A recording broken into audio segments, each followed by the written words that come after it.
Kalau ada orang yang terbiasa, ini keutamaan yang ke-11. Kalau ada orang yang pergi ke masjid, terbiasa dia sholat berjamaah di masjid. Kemudian dia mendapatkan sholat sudah selesai. Padahal dia sangat semangat ingin supaya tidak ketinggalan sholat. Allah berikan dia pahala jemaah yang pertama. Sesuai dengan hadis Abu Hurairah radhiyallahu anhu, bahwasanya Rasulullah SAW bersabda, "Man tawadda fa ahsana al-wudu, thumma raha fa wajada an-nas qad sallu, a'tahu Allah azza wa jalla mithla ajri man sallaha, wa hadaraha la yang mithla ajri man sallaha, wa hadaraha la yanqusu dzalika min ujurihim syai'a."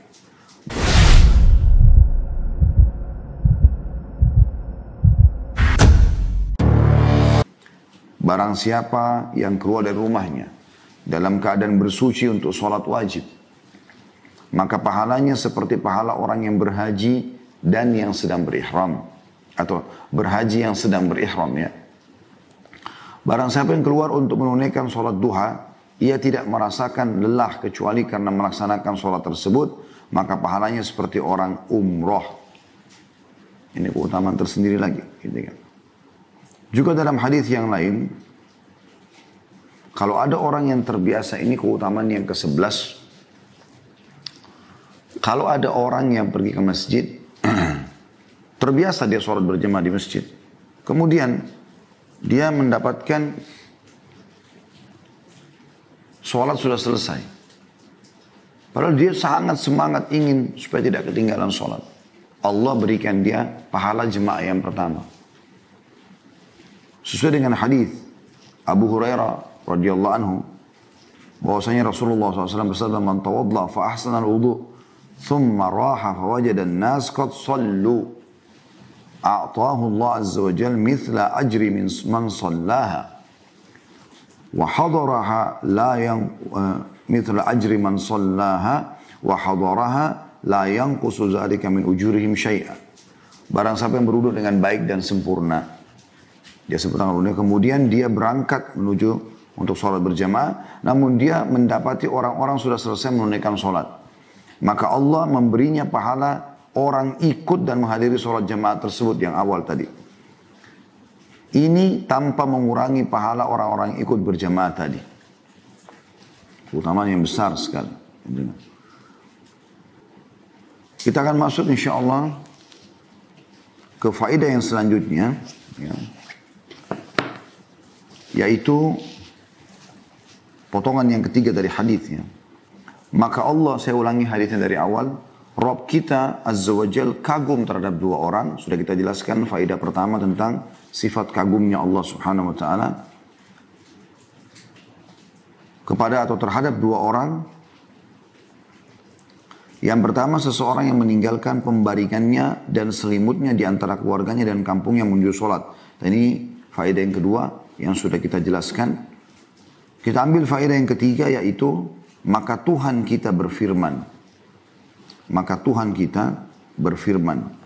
Di sini teman-teman sekalian ada isbat sifat kalamnya Allah. Isbat atau penetapan tentang sifat berbicaranya Allah. Ya. Sedikit kita bahas tentang faedah yang ketiga ini teman-teman sekalian. Bahwasanya Allah Subhanahu wa Ta'ala berbicara. Dan ini diimani apa adanya.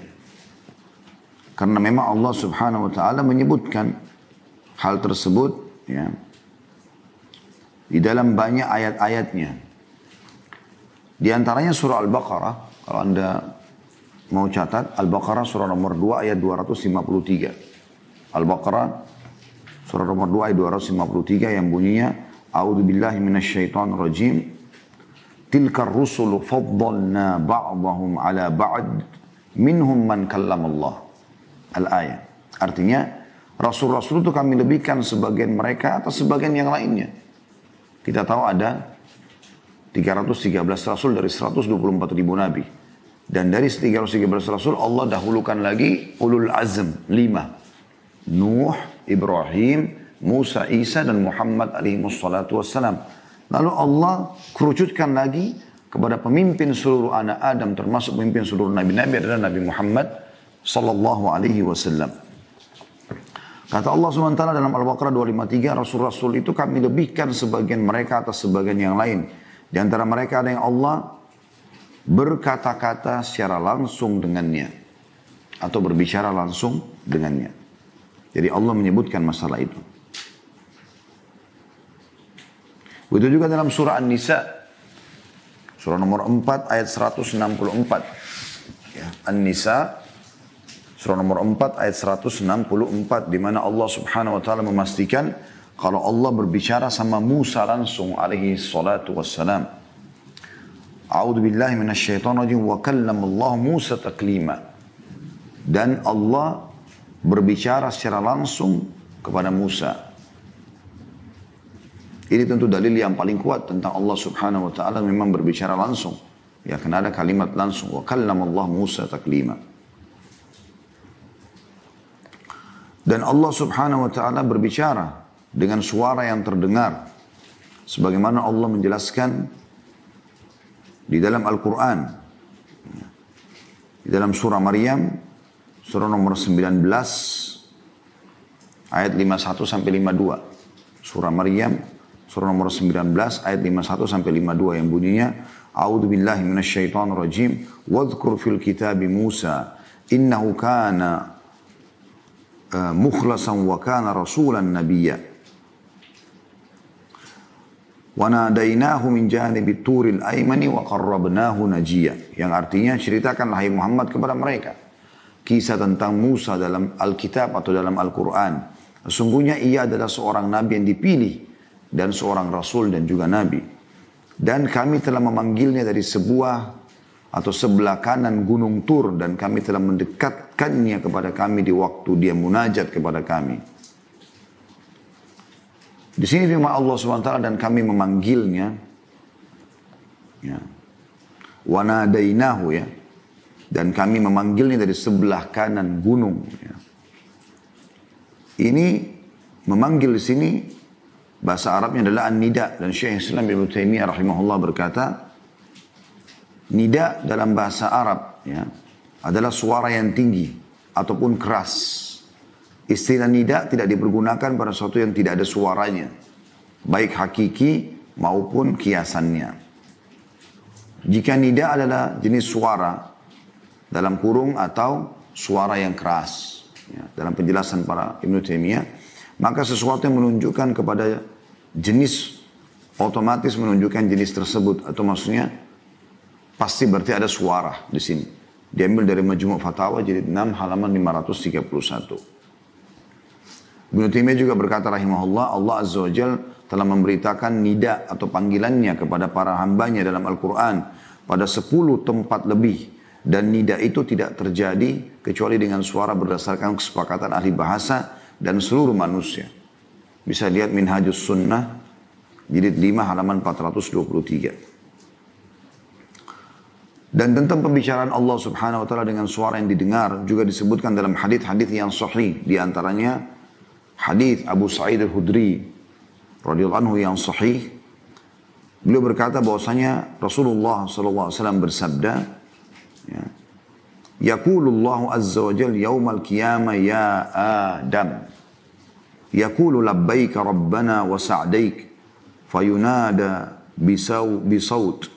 Inna Allah ya'muruka an tukhrija min dhurriyyatika ba'than ilan nar. Qala ya Rabbi. Wa ma ba'thun nar. Qala min kulli alfin, ya, mi'atin wa tis'atun wa tis'in.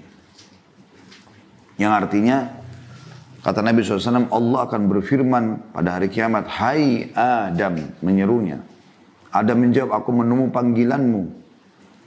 Dan seluruh, ya, kebahagiaan dari sisimu. Kemudian, Adam dipanggil dengan satu suara, sungguhnya Allah memerintahkanmu untuk mengirimkan sebagian anak cucumu menuju ke neraka. Maka Adam berkata, wahai Rabbku, apakah kiriman ke neraka itu atau berapa jumlah mereka? Allah menjawab, untuk setiap 1000 orang, 999. Di sini tentu hadits Bukhari ya. Dan ini ada keterangannya. Waktu itu para sahabat sempat kaget dan mengatakan, atau pada saat itu orang-orang pada bingung ya. Dari 1000 orang, 999 ya, masuk ke neraka, cuma satu yang selamat. Maka orang semua ketakutan gitu. Berarti tidak selamat kecuali cuma dari 1001 saja. Maka Nabi SAW mengatakan, terimalah berita gembira, karena sesungguhnya yang 999 itu dari Ya'juj Ma'juj. Yang 999 dari Ya'juj dan Ma'juj. Dan satu itu dari kalian. Karena memang Ya'juj Ma'juj ini ada bahasan sendiri ya. Mereka memang kaum yang sangat banyak, berlipat ganda dari jumlah kita. Ini kalau teman-teman mau lebih jauh bisa ikuti ceramah kami tentang tanda-tanda hari kiamat. Karena ini bahasannya panjang ya. Sekarang sudah menjelang sekitar hampir jam 12. Nah kita imani, teman-teman sekalian, sifat kalamnya Allah SWT ini. Sebagaimana Allah sebutkan dalam Al-Quran dalam surah Asy-Syura, surah nomor 42 ayat 11. Ini selalu jadi standar. Ayat ini dalam sama nama dan sifat Allah dan tidak boleh dialihkan. A'udzu billahi minasyaitonir rajim. Laisa kamitslihi syai' wa huwas samiul basir. Tidak ada satupun yang serupa dengan dia dan dialah yang maha mendengar lagi maha melihat. Lagi maha melihat. Selanjutnya teman-teman sekalian, pelajaran yang kita ambil setelah sifat kalamnya Allah. Tadi kagum adalah pelajaran pertama. Kemudian tentang sholat malam dan sholat di masjid, keutamaan yang kedua. Kemudian yang ketiga adalah Allah, Tuhan kita berfirman atau berkalam. Kita sudah isbatkan nama atau salah satu sifat Allah kalam dengan dalil-dalilnya. Yang keempat adalah, maka Tuhan kita berfirman, wahai para malaikatku. Ya, jadi firman Allah SWT, wahai para malaikatku. Dan ini menguatkan lagi sifat kalamnya Allah. Karena Allah menggunakan di sini wahai para malaikatku. Allah ya, memanggil dan menyuruh mereka. Dan ini isbat juga atau penetapan tentang iman kepada malaikat. Iman kepada malaikat ini teman-teman sekalian adalah bagian daripada agama kita. Bahkan rukun iman kita yang kedua. Ya. Makanya Jibril AS pernah datang kepada Nabi SAW di hadis yang masyhur, riwayat Bukhari. Pada saat ditanya kepada beliau tentang apa itu, Jibril menjelma jadi manusia datang menanyakan tentang Islam, iman dan ihsan. Tentu hadis yang panjang tapi kita langsung masuk. Jibril meletakkan lututnya di lutut Nabi SAW kemudian mengatakan, hai Muhammad, beritahukan kepadaku apa itu iman. Maka kata Nabi SAW, engkau beriman kepada Allah, kepada malaikat-malaikatnya, kepada kitab-kitabnya, kepada rasul-rasulnya, kepada hari kiamat, dan beriman kepada takdir baik dan takdir buruk. Ini hadis Bukhari Muslim. Ya. Maka di sini kita lihat setelah iman kepada Allah, iman kepada malaikat. Ya. Dan cukup banyak tentunya ayat-ayat Al-Quran yang membahas tentang masalah ini ya. Di antaranya surah An-Nisa ayat 136. Surah An-Nisa ayat 136 ini ayat yang sangat masyhur yang membahas atau menyebutkan tentang malaikat ya. Silakan Anda buka An-Nisa 136. A'udzu billahi minasyaitonir rajim.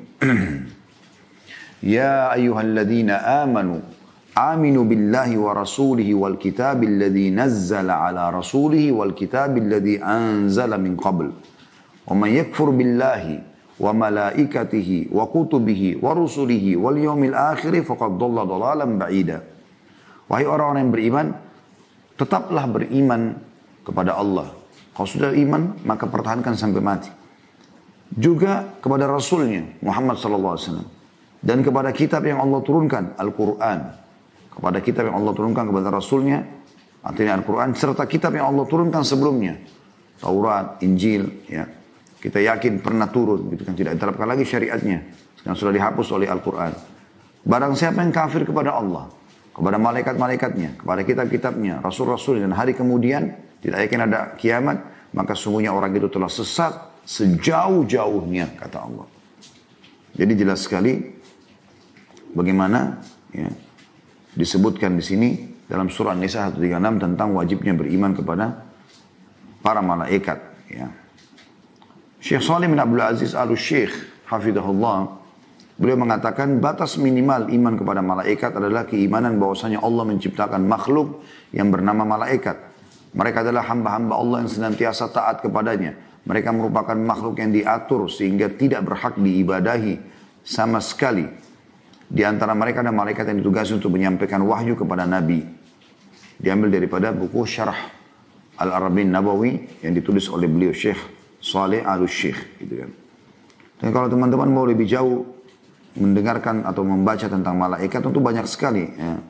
Tetapi ada surah-surah khusus memang di mana ya Allah Subhanahu Wa Taala sebutkan tentang malaikat itu. Seperti misal, Anda bisa coba buka surah nomor 77 dalam Al-Quran. Ya. Di situ memang Allah sebutkan namanya Al-Mursalat, surah Al-Mursalat. Surah nomor 77. Dan itu teman-teman sekalian artinya malaikat-malaikat yang diutus. Surah Al-Mursalat surah nomor 77 ada 50 ayat. Kita baca ayat-ayat pertamanya. A'udzu billahi minasyaitonir rajim. Bismillahirrahmanirrahim. Wal mursalati urfa. Dan malaikat-malaikat yang diutus untuk membawa kebaikan. Jadi memang Allah SWT sebutkan mereka. Malaikat-malaikat yang diutus untuk membawa kebaikan. Membawa membagi rezeki, menurunkan hujan dan seterusnya. Ayat keduanya. Fal'asifati asfa. Dan malaikat-malaikat yang terbang dengan kencangnya. Karena memang mereka diciptakan punya sayap. 2, ya, 3 dan 4. Dan yang paling besar adalah Jibril AS memiliki 600 ekor sayap. Ayat 3-nya. Wan-nashirati nashra. Dan malaikat-malaikat yang menyebarkan rahmat Tuhannya dengan seluas-luasnya. Kemudian yang keempat. Fal-fariqati farqa. Dan malaikat-malaikat yang membedakan antara hak dan batil dengan sejelas-jelasnya. Jadi kalau seseorang bisa menipu temannya, atasannya, ya, pasangan hidupnya, maka malaikat tidak bisa. Malaikat bisa membedakan mana yang benar, mana yang salah. Allah berikan mereka ya, ilmu itu. Ayat 5-nya, fal mulkiyati dzikra. Dan malaikat-malaikat yang menyampaikan wahyu. Ini 5 ayat pertama disebutkan tentang mereka. Kemudian teman-teman bisa buka juga surah nomor 79. 2 surah setelah itu ya. Surah An-Nazi'at. Atau malaikat-malaikat yang mencabut nyawa. Allah menyebutkan di ayat pertamanya. A'udzubillahi minasyaitonirrajim. Surah nomor 79. Wan-Nazi'ati gharqa. Demi malaikat-malaikat yang mencabut nyawa dengan keras. Ini khusus untuk orang-orang kafir. Wa na'udzubillah. Ayat keduanya. Wan-Nashitati nashta. Dan malaikat-malaikat yang mencabut nyawa dengan lemah lembut. Ini khusus untuk orang-orang beriman. Dan insya Allah kita termasuk ini. Ayat 3-nya. Was-sabihati sabha. Dan malaikat-malaikat yang turun dari langit dengan cepat. Jadi kecepatan mereka luar biasa. Karena mereka diciptakan juga dari cahaya. Dan Allah berikan mereka kelebihan itu. Yang ayat 4-nya. Fas-sabiqati sabqa. Dan malaikat-malaikat yang mendahului dengan kencang. Dan ayat 5-nya ini yang perlu kita garis bawahi. Ya. Atau diantaranya kita garis bawahi adalah. Fal mudabbirati amra. Dan malaikat-malaikat yang bertugas mengatur urusan dunia. Ya, seperti misalnya mengatur populasi manusia, tumbuh-tumbuhan, hewan-hewan, mengatur lautan, sungai, hutan-hutan, segala macam, kadar udara, kadar air, kadar api dan segala macam hal. Nah, ini kita wajib mengimaninya. Ya, wajib mengimaninya. Ini pelajaran yang keempat, ya. Lalu Allah, saya ulangi dari awal, Rabb kita Azza wa Jal kagum terhadap 2 orang. Yang pertama seseorang yang meninggalkan pembaringannya dan selimutnya di antara keluarga dan kampungnya menuju sholatnya. Maka Tuhan kita berfirman, wahai para malaikatku. Lalu Allah berfirman kepada mereka, lihatlah hambaku. Dia bangkit dari kasurnya dan pembaringannya di antara kampungnya dan keluarganya menuju sholatnya. Sudah kita jelaskan tadi ini maknanya. Karena menginginkan pahala yang terdapat di sisiku dan takut terhadap azab yang terdapat di sisiku. Dan ini konsep dasar ibadah ya bagi kaum muslim, yaitu mereka berada di antara 2 ini. Menginginkan pahala dan takut dari azab. Ya. Mengharap sekali masuk surga dan takut juga masuk neraka. Sehingga dia selalu maksimal dalam ibadah, dia juga maksimal dalam menjauhi neraka. Maksimal ibadah agar masuk surga, maksimal juga takut karena hati-hati jangan sampai masuk ke dalam api neraka. Ini yang Allah SWT gabungkan di sini. Jadi kalau mau dapat keutamanya harus menggabungkan dua hal ini. Dan ini yang biasa disebut dengan khauf dan roja. Khauf dan roja ini salah satu konsep dasar yang harus difahami oleh setiap muslim. Makanya dikatakan, kata Allah Subhanahu wa taala di sini, ya. Lihatlah hambaku ini, dia bangkit dari kasurnya dan pembaringannya di antara kampungnya dan keluarganya menuju sholatnya. Karena menginginkan pahala yang terdapat di sisiku. Mau ngejar keutamaan sholat itu agar masuk surga. Dan sisi yang lain, takut terhadap adab yang ada di sisiku. Ini yang sudah kita sebutkan tentunya ya. Kemudian kita masuk teman-teman sekalian. Faedah yang kelima ya, yang kita bisa ambil adalah orang yang kedua. Orang yang kedua adalah orang yang berperang di jalan Allah Azza wa Jal. Lalu mereka kalah. Berperang tapi kalah. Gitu ya. Apa yang harus dilakukan sekarang orang kalah ini?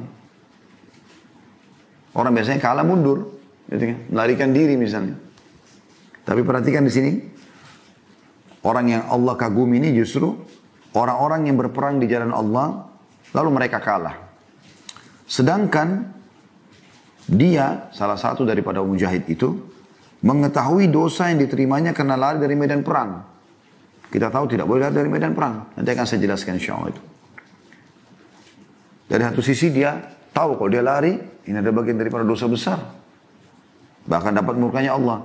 Sisi yang lain, dan dia tahu pahala yang diperoleh karena kembali ke medan perang. Boleh terus lagi kembali medan perang walaupun dia sendiri lawan musuh. Dia bisa mati syahid, bisa masuk surga. Ya, atau Allah janjikan kemenangan. Tidak ada kata kalah bagi seorang muslim. Kalau dia terbunuh, dia mati syahid, berarti dia beruntung, itu target utamanya. Atau dia menang. Maka dia pun akhirnya memilih untuk kembali ke medan perang. Walaupun dia sendirian. Sampai darahnya tertumpahkan. Apakah dia luka atau dia sampai terbunuh mati syahid. Karena menginginkan pahala yang ada di sisiku. Dan takut terhadap azab yang ada di sisiku. Maka Allah Azza wa Jalla berfirman kepada para malaikatnya, lihatlah hambaku. Dia kembali karena menginginkan pahala yang ada di sisiku dan takut terhadap azab yang ada di sisiku. Hingga darahnya tertumpahkan. Dan sudah kita jelaskan tadi teman-teman sekalian, berarti dia tidak akan dihisap lagi pada hari kiamat. Karena kalau Allah kagum berarti tidak akan dihisap lagi pada hari kiamat. Itu yang dimaksudkan. Lalu teman-teman, semua poin ini kalau kita mau bahas, ini panjang sekali ya. Seperti iman kepada malaikat, itu panjang sekali bahasannya. Teman-teman bisa kembali juga ke kajian kitab Minhajul Muslim yang sudah kami bedah insya Allah di YouTube. Dan mungkin tentu Anda ikutin asatidzah lain mungkin yang jauh lebih sempurna daripada saya penjelasannya insya Allah. Tentang masalah malaikat, Anda baca kitab-kitab kalau mengerti bahasa Arab, Anda bisa baca bagaimana keagungan makhluk Allah SWT yang satu ini.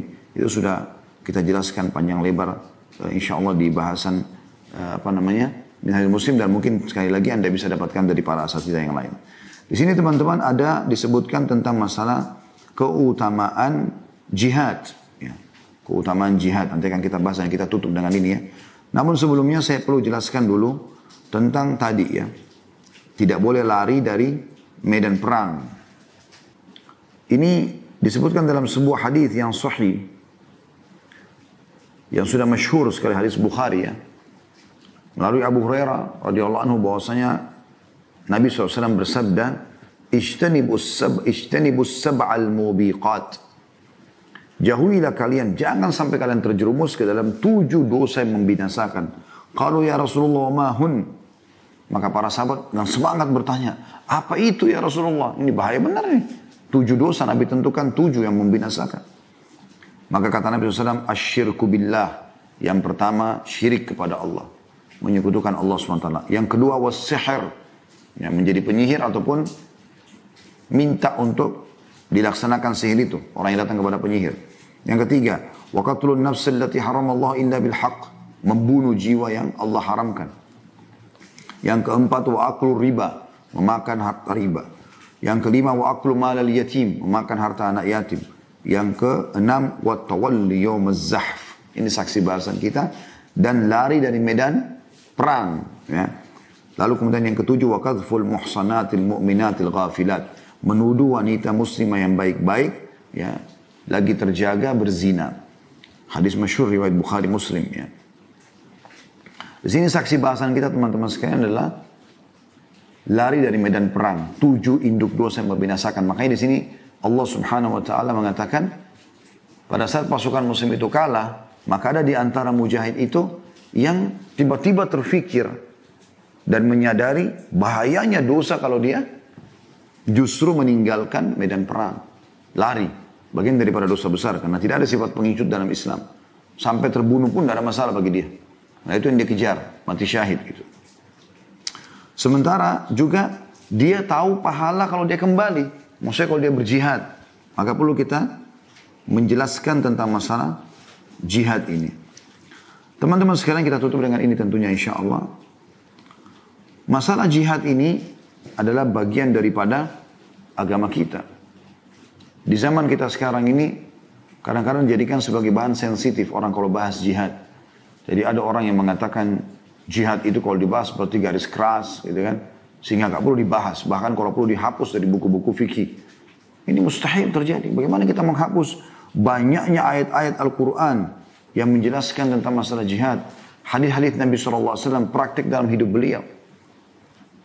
Begitu juga ada orang yang terlalu ekstrim menggunakan bahasa. Tadi itu orang tidak mau sama sekali sehingga tidak ada jihad. Ada juga orang terlalu ekstrim menyalahfahami masalah jihad. Sehingga mereka tidak punya ilmu, tidak paham fikihnya, kemudian mereka lakukan kegiatan-kegiatan yang bisa merusak citra Islam seperti bom sana sini. Sehingga ini mengatakan itu jihad, ini merusak citra jihad. Sementara kita berada di tengah-tengahnya. Perlu kita jelaskan yang benar seperti apa. Karena ini adalah perang suci dalam Islam. Dikatakan dalam definisi jihad oleh para ulama, langsung saja secara terminologinya ya, atau istilahnya, yaitu muharabatul kuffar, wa huwa al-mughalabatu wal iftiragu ma fil wasa' wa taqa min qawlin aw fi'l. Yaitu jihad memerangi orang kafir dengan berusaha dengan sungguh-sungguh mencurahkan kekuatan dan kemampuan baik berupa perkataan maupun perbuatan. Ya. Dan ini tentu jihad umumnya dibagi oleh para ulama menjadi 3 bagian.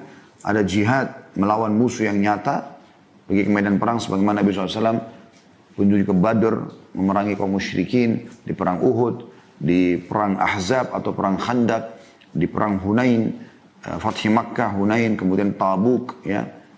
Ini semua perang Khaybar. Ya. Ini semua adalah contoh-contoh dari Nabi SAW. Dan ini yang jadi saksi bahasan kita tentunya. Kemudian yang kedua adalah jihad melawan syaitan. Dan yang ketiga jihad melawan hawa nafsu. Tapi kita akan fokus saja ke masalah yang pertama.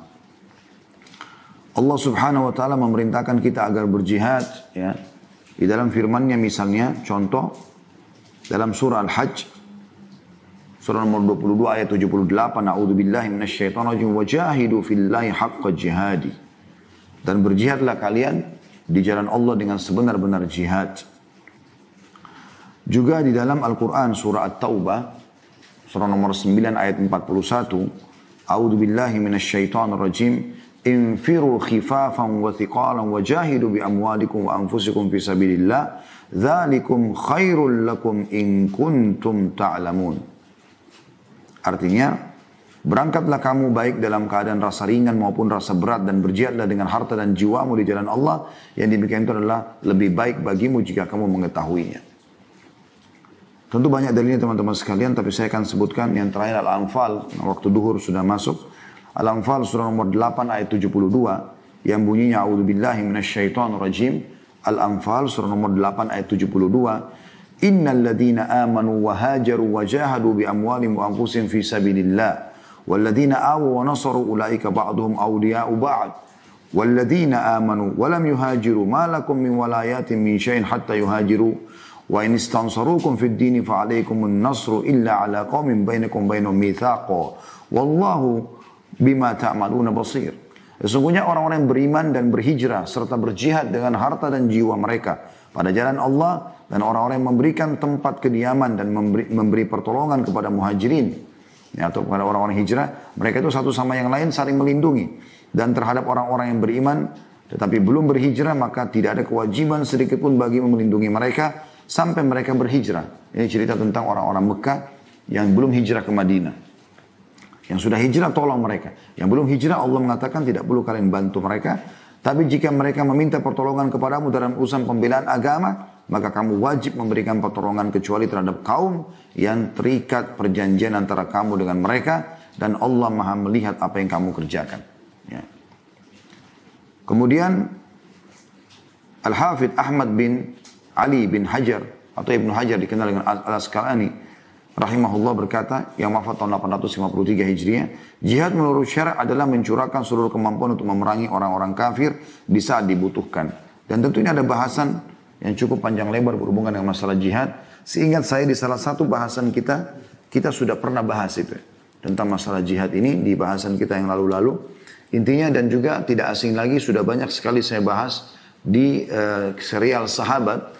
Teman-teman bisa kembali ke YouTube insya Allah, karena hampir semua sahabat yang kita bahas terlibat dalam peperangan bersama Nabi SAW. Dan kita selalu menyebutkan tentang keutamaan jihad, keutamaan mati syahid. Ya. Itu semua dalam Islam punya kemuliaan. Karena keterbatasan waktu saya tidak bisa membahas itu semuanya sekarang. Dan cukuplah kita jelaskan tadi bahwasanya dalam hadis ini dijelaskan faedah yang kita ambil. Yaitu bagaimana kalau seseorang, Allah kagum dengan seseorang yang pergi berperang, kemudian dia kalah. Nah pada saat dia kalah, pilihannya orang kalah biasanya lari supaya tidak ditawan atau dibunuh. Ternyata dia justru mengingat pada saat itu, kalau dia lari dari medan perang, dosanya besar. Kemudian kalau dia kembali, pahalanya besar. Maka dia pilih untuk kembali sampai dia terbunuh. Maka orang ini, Allah Subhanahu Wa Taala tidak akan hisab dia pada hari kiamat.